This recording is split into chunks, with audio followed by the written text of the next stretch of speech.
घर की लड़ाइयाँ कितनी भी हो, लेकिन ये भी सच है कि किसी पर कोई आपत्ति हो तो अपना ही परिवार साथ देता है। भैया, मेरे पीछे पुलिस लगी है, प्लीज मुझे बचा लो। रवि और राज दो भाई, लेकिन दोनों में कभी नहीं पटी। अरे क्या हुआ छोटे, क्या कर दिया तूने? अरे कुछ नहीं भैया, मेरा दोस्त है ना राजू, वो मुझे लेकर बैंक गया था। मुझे नहीं पता भैया कि वो वहाँ बैंक लूटने जा रहा है।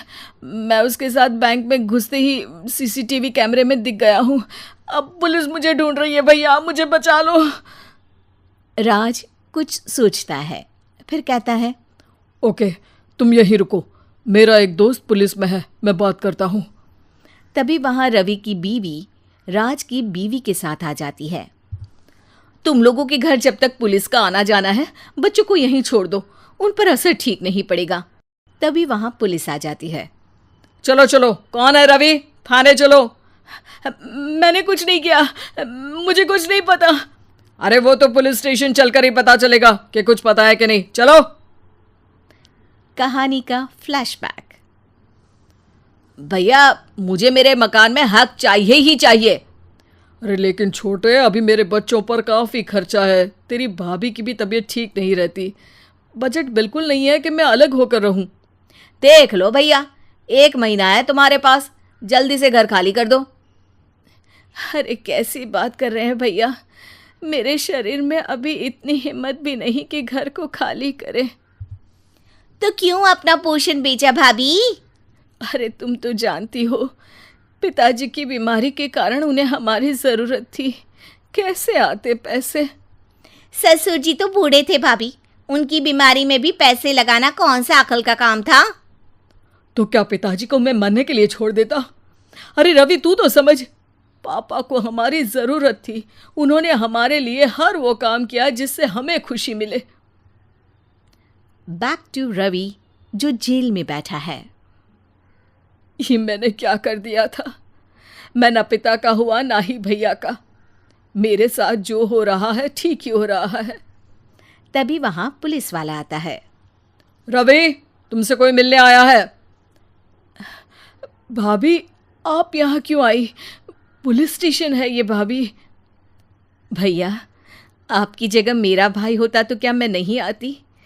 अच्छा, ये खाना ले लीजिए, खा लीजिएगा। आपके भैया लगे हैं वकीलों और पुलिस वालों से बात करने में, डरने की कोई बात नहीं। जब आपने गुनाह किया ही नहीं तो सज़ा भी नहीं मिलेगी। रवि भाभी को देखकर रोने लगता है। घर में साक्षी चुपचाप बैठी होती है कि तभी सोनम कहती है, अरे साक्षी, क्या हुआ, परेशान क्यों हो रही हो? भाभी, अभी अभी पुलिस स्टेशन से खबर आई है, इन्हें बड़े जेल में शिफ्ट किया जा रहा है। मैं क्या करूंगी भाभी? सब्सक्राइबर कहीं रो मत, हम अच्छे से अच्छा वकील करेंगे।